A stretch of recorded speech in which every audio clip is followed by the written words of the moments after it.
Hello दोस्तों, नमस्ते, प्रणाम। मैं ललिता मिश्रा अपने यूट्यूब चैनल ललिता देहाती गीत में आप सबका स्वागत करती हूँ, अभिनंदन वंदन करती हूँ, नमस्ते प्रणाम करती हूँ। तो आप सब कैसे, उम्मीद करती हूँ बहुत अच्छे होंगे। तो आप सबके बीच में एक बहुत ही प्यारा कहा हुआ नाच गीत लाए हैं। तो आप लोग को जैसा भी लगे कमेंट बॉक्स में एक प्यारा सा कमेंट जरूर कर देना और ज़्यादा से ज़्यादा शेयर करना, वीडियो को लाइक शेयर, चैनल को सब्सक्राइब कर देना।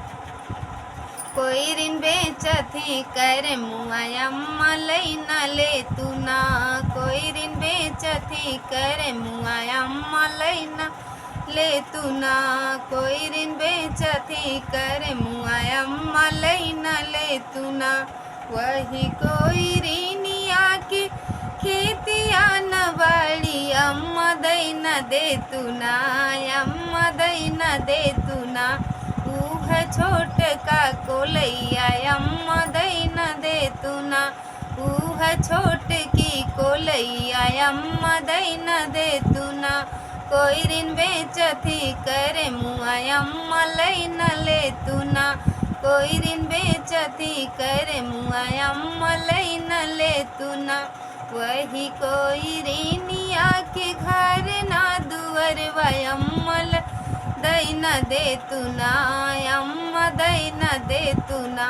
आपन छोटे की कोठरिया अम्मा दई न दे तू ना, आपन छोटे की कोठरिया अम्मा दई न दे तू ना।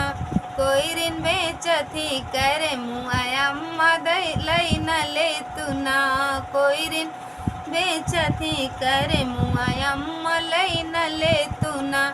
वही कोई रिनिया की भाई ना बहिनिया अम्मा दई न दे तू ना, अम्मा दई न दे तू ना।